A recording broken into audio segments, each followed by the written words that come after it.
Hey, as a founder, especially if I talk about as a tech founder, it gets very difficult to manage stuff, especially when all things are happening around tech and you have no idea of it. So here I'm going to use my experience. I'm going to use the experience which is shared by the industry. And in this video series, or I should say these videos, we are going to learn how big companies manage and make things easier, especially with tech, so you can actually take the leverage of it. Hi, in this case study, we are going to understand how Zomato leveraged the power of AWS. And they were able to handle up to 2.5 more X transactions after migrating to AWS services, which they were not able to do when they were using the sort of a self-hosted or maybe like self-provisioned resources, maybe in their own cloud or maybe on different cloud providers. Okay, so first of all, let's try to understand what was the specific reason behind which the Zomato made this kind of a risk, and obviously that paid off. But the question is, why they did that? So as a company, they were facing a challenge. The challenge was losing orders due to downtime of Profile Store. Now, obviously, if you're not aware of what is Profile Store, we are going to discuss. But if we talk about if you're a food aggregator, if you're providing food and if you're delivering food, if you're losing orders, you're obviously losing money. That means your core business is going down. So you have to understand, when you face this kind of a challenge, obviously business is at risk. So we have to understand, for Zomato as a company, this was a major issue which was being dealt, if I may, and they were losing a lot of chunk, especially the losing orders, because obviously if your application is not responding to the user when they are hungry, obviously they are not going to order something. Okay, if we talk about Profile Store, what is the core of it and what is the importance of it? So you can see Achal Singh, if I may, she's engineering manager at Zomato. This is what she's saying. It is an integral part, it plays an integral part in driving new features on the Zomato app. So you can understand that this feature is so core part of this application that if they are not using this feature, ultimately they are not able to provide new features and services, and obviously they're losing customers because of the downtime, or if I may, not able to provide the right set of services, if I may, at the time when it is required. Okay, so what is Profile Store ultimately? Now, obviously, this is something which Zomato is saying, which is available in the case study, but obviously, since I'm not part of Zomato, so I cannot give you sort of a detailed dive into it. This is what they are saying. They are saying that it contains an array of current, historical, and derived data, as well as behavior attributes of related to individual users, restaurant, and menu items. So basically what happens, like if you're a user, if you're a vegetarian user, obviously Zomato's role is to suggest you vegetarian food when you open their application. If you're a non-vegetarian, they would be preferring that they should suggest you sort of a non-vegetarian food. Now there is a good thing, like maybe a restaurant is closed at that particular time, the timing is 2:30 a.m. So a lot of parameters are involved here. Now, if the service of Profile Store is not working properly, maybe at that particular peak, maybe at that particular time, maybe the restaurant is receiving so many negative reviews, so like Zomato has to like sort of deboard that particular restaurant. So a lot of things are involved in this Profile Store, and you can understand how this has become sort of a core of the Zomato application. Now, if this thing goes down, if this thing does not work as expected, obviously they would be losing customers, and once they lose customers, they are obviously losing the business, which is sort of a core thing for that particular business. Now, you may wonder what was the advantage they were getting with the Profile Store, why that was sort of a core feature of it. So you can see it drives restaurant dishes and cuisines recommendation across the entire platform. So you are using web application, you're using mobile application, you're using iOS, you're using Android. So obviously if I'm a user who is using Android at home, iOS at office, and maybe sort of a web application at somewhere else. So you can see the recommendation has to be similar. The recommendation has to be similar. It cannot be different for me in various different platforms. So you can see this has become sort of a core of the application, if I may, and this is in turn is driving more customers, or I should say more recommendation or better recommendation for the application of Zomato. Okay, now we have to understand, since they were facing the problem, so what they were actually doing because of which they were facing the problem. So you can see they were actually managing a NoSQL database by themselves. We can say this is a major red flag. We can say this is a major red flag. Like if you're serving so many customers and if you're doing something which you have to manage, again, I'm not going to comment on their engineering decision, but obviously this is something where you have to manage all the resources by yourself. If we talk about cloud, if you're managing something by yourself, it becomes a huge headache for us. Secondly, they required a team of multiple developers to forecast the traffic. So obviously, like let's say there is Diwali coming in, Christmas coming in, New Year coming in. So you need a team who can forecast, like, okay, this time we are going to receive X number of customers. So if you can actually pinpoint that figure, which is obviously very difficult to do, maybe the marketing team is doing something great. So obviously this becomes difficult. So they needed 2 days to provision the resources, and if the traffic was more than expected, it often leads to downtime. You may have heard about a company, Coinbase. What they did, they sort of flashed a QR code in the TV screen. And what happened? People were curious what this QR code is doing, so they started scanning the QR code, and everyone was lending into the Coinbase website. What happened? Their website went down. Once your application, once your infrastructure goes down, everything goes down. Your business goes down, everything goes down. It's not something like you're doing this, because even if you're missing your traffic for 1 second, maybe you're missing out 1 million. Maybe you're missing out a lot of customers. Maybe new customers are going out from your application. So you have to understand, when they were actually doing things themselves, they were facing these kind of challenges. Okay, now let's discuss what was the solution which was sort of thought in that particular process. Now, the solution was Aws Dynamodb. What is Dynamodb? We will be discussing in detail. Now, I want to mention one thing. This is sort of a disclaimer. When we talk about the infrastructure of the application, not everything depends upon a single or sole service. A lot of permutation combinations are involved. What kind of a services they are using, what kind of an infrastructure is there, what is the quality of the code which is written there. So again, I'm not commenting on that. I'm assuming that everything is okay.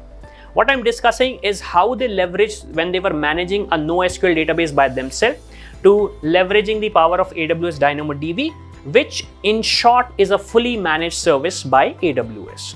Okay, now let's understand what they did to solve that issue. So they obviously sort of switched to migrating to Aws Dynamodb. So they started the migration process as per the case study on October 2020, and by December 2020, they completed their migration process.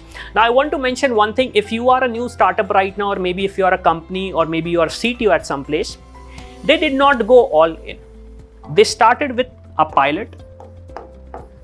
They tested out the process, if it is working for them, because when they were managing everything themselves, they were well aware of the advantages as well as the disadvantages and what they were supposed to do when something happened.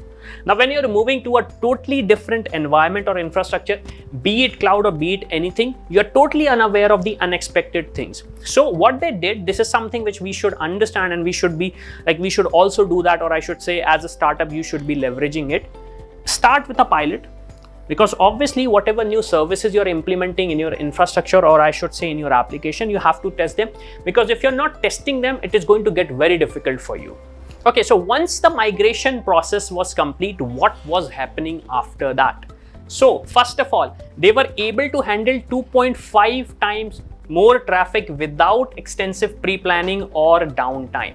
Now, this is very important. We have to understand this thing. Previously, they were actually pre-planning a lot of things. They were provisioning the resources, and if something goes wrong, obviously that whole planning, I would say, involvement, or if I may, the whole process goes to vain, because obviously marketing team did a very good job. So we are getting a more traffic. So you can see what happened. They were able to handle 2.5 more X traffic without any pre-planning, or I should say extensive pre-planning, because obviously you cannot simply blindly go for that. And secondly, they were actually able to handle the downtime. Like, there was no downtime. Now, I want to again mention, not having a downtime does not mean that Aws Dynamodb is great. Your application has to be great. Your backend API should be great. A lot of things are involved. Again, I'm assuming that they were all perfect. Secondly, the benchmark for handling the traffic was around 7.5 million requests per minute. And they were able to handle 12 million requests per minute on 31st of December of 2020. So you can understand that the benchmark was 17 million requests per minute, if I may, and they were able to handle 12 million requests per minute, which is actually quite huge. You have to understand that these sort of things can break your application or make your application a bigger application, because this is the core of your business, where your application does not go down on some premium time like 31st of December, maybe Diwali, Christmas, or maybe a major holiday, or maybe major season in your country or region. Now let's see what Lalit Verma, if I may, from engineering lead at Zomato is saying that they are saying that the scalability of Zomato, I should say Aws Dynamodb had provided them sort of a competitive advantage in this crowded place, because obviously Uber is there, Swiggy is there, DoorDash is there, a lot of services are there, even though DoorDash is not in India, but you have to understand that this kind of a space is quite competitive. Now just imagine if you open the application and if your application is not working, you will rather call to a restaurant directly and say, I want these things, please deliver it to me. So they are technically losing the customer. So in order to avoid that, they started using DynamoDB, which gave them sort of a competitive advantage over the other competitors of their size, or I should say level. Now, one of the major thing which happened there, it was quite even shocking for me also. They were saving around 25% of weekly spending. So let's assume if they were spending 100 rupees weekly, now they were spending 75. So you can imagine if you are from an engineering team and you have to use all your resources, a lot of resources, and if you can help them budget and if you can save the costing for your team, or if I may, the company, it is actually quite advantageous as a team, because you are saving your company every single penny, which can be used somewhere else also. Now I want to focus on one thing. What was the actual role of AWS here? Because all things were managed by Zomato, everything was done by Zomato, since Zomato is the customer of AWS. Now we have to understand what was the role of AWS. So AWS was constantly recommending them the right size of DynamoDB capacity after assessing. So basically what was happening, Zomato and the AWS team were constantly in touch with each other. They were constantly monitoring and understanding, okay, what kind of a right capacity they should be receiving, and they suggested them. Because obviously Zomato, if we talk about, it's a huge company, but in terms of at the scale of AWS is handling more bigger companies compared to what Zomato at the size was. So you can understand the AWS team was quite, I would say, experienced in this case. So they were able to handle them, or I should say recommend them the right size of DynamoDB capacity. In the final part of the case study, we will look into it. What are the different services Zomato used for this sort of a achievement, if I may. So first of all, they started using AWS DynamoDB, I would say the core of this whole case study. I would say this is a fully managed service by AWS with no SQL database design. So basically what happens when you need a NoSQL database, you have two options. Either you can manage it by yourself, or you can give it to AWS and they are going to manage it for you. So this is what DynamoDB does. And obviously you can understand when you have to manage something at scale, this is a pretty much good solution, because it is also going to help you save time, money, and obviously you don't have to ask other engineers to join your team just to manage this kind of a service. Second service they used was AWS ECS, which is basically Elastic Container Service. It is a fully managed container service. So if you're using containers, instead of managing your containers by yourself, you can use the services like AWS ECS, with which you can manage your containers using AWS service. So the third and the final service which was part of this case study was Amazon Open Search Service. I just want to mention one thing, please ignore this logo. This is a wrong logo we have pasted. Now what this service does, it makes it easy for you to perform interactive log analytics, real-time application monitoring, website search, and many more. So this service is actually used for sort of a monitoring purposes. Now again, I cannot comment what Zomato used in this case, but again they use this service for their this part of this whole case study.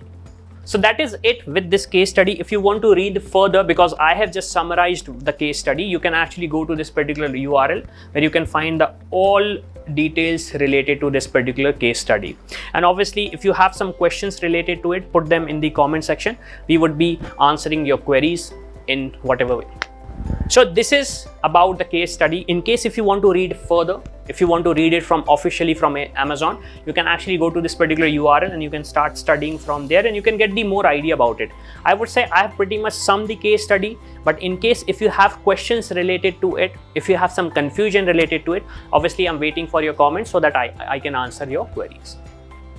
So that is it for this case study. If you have some question, confusion, or a query related to this case study, put them in the comment.